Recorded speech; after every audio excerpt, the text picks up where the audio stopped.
Shalom, puji Tuhan, kita akan kembali bersaat teduh. Sebelum itu mari kita minta pimpinan Roh Kudus, kita berdoa.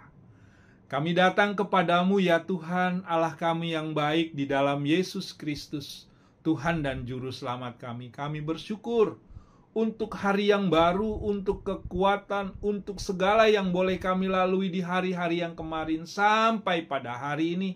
Sebentar kami mau kembali merenungkan firman Tuhan, mendalami nilai-nilai rohani, nilai-nilai kekekalan yang Tuhan izinkan untuk kami melakukannya. Berikan kami hati, pikiran yang tertuju kepada Tuhan, agar firman Tuhan memberkati hidup kami, membimbing kami jauh lebih baik seturut dengan kehendak Tuhan.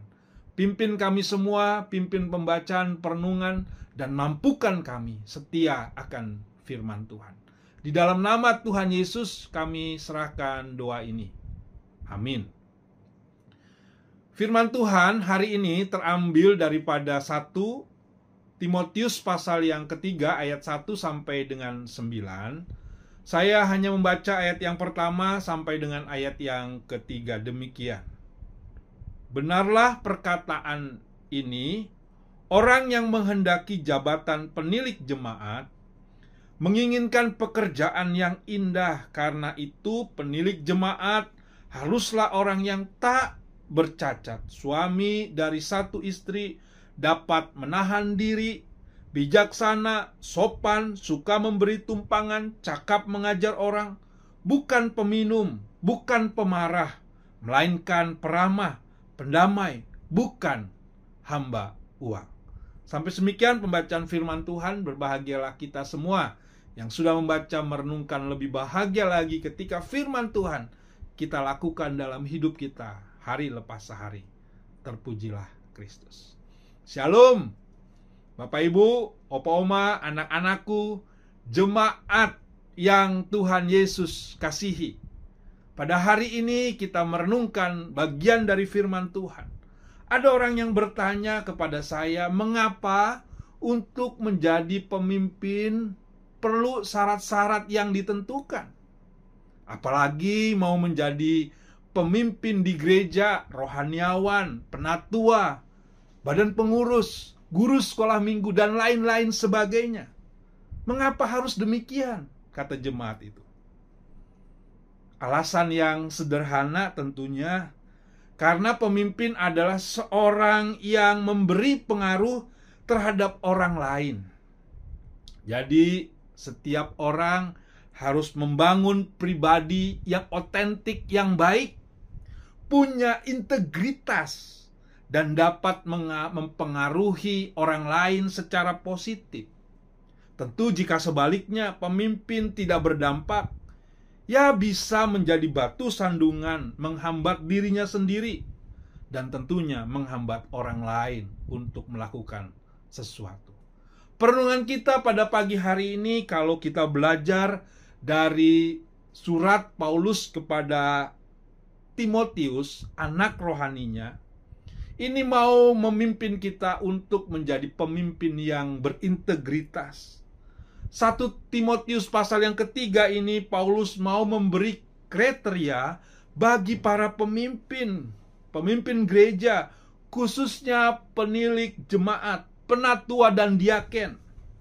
Ayat ini menekankan bahwa seorang pemimpin harus memiliki karakter yang baik, dapat dipercaya, misalnya tidak serakah, tidak pemabuk, dan memiliki hati untuk menguasai diri dan syarat-syarat selanjutnya.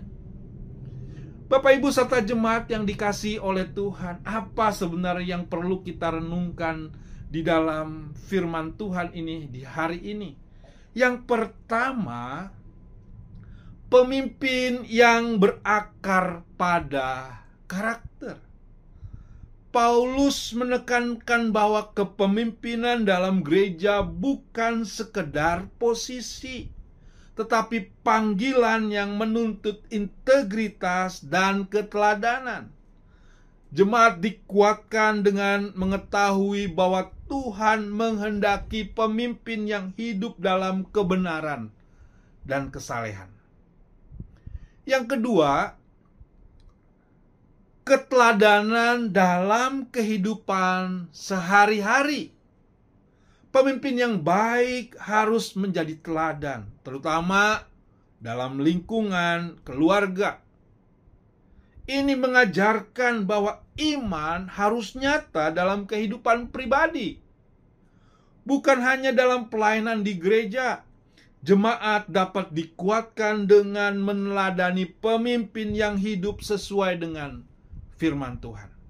Seorang pemimpin, terlebih dahulu dia memiliki hubungan pribadinya dengan Tuhan. Lalu yang kedua, menjaga iman dan hati nurani yang murni. Ayat 9 menekankan bahwa pentingnya memelihara iman dalam hati nurani yang suci. Ini berarti bahwa setiap orang percaya, Bapak, Ibu, dan saya, bukan hanya pemimpin, harus berpegang teguh pada iman dan hidup dalam kebenaran. Sehingga dengan itu semua jemaat dapat dikuatkan dengan keyakinan bahwa Tuhan menyertai mereka yang setia kepadanya. Dari pesan yang disampaikan ini tentunya kita sebagai orang percaya harus mendukung para pemimpin kita agar mereka tetap setia pada panggilannya. Setiap orang percaya juga dipanggil untuk menjadi orang yang berintegritas baik dalam keluarga, pekerjaan maupun komunitas yang mereka lakukan. Tuhan pastinya memberikan kekuatan kepada mereka yang bersandar kepadanya, yang punya iman, yang hidup dalam kebenaran, dan membawa berkat bagi banyak orang lain. Marilah kita semua, Bapak, Ibu, dan saya, kita menjadi pemimpin yang dapat diandalkan, sehingga nama Tuhan dipermuliakan. Amin. Mari kita berdoa.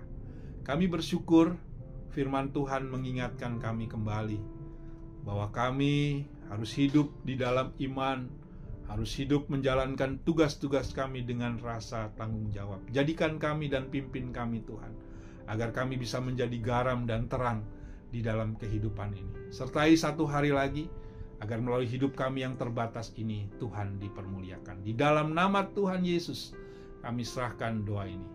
Amin. Tetap semangat. Tuhan Yesus memberkati.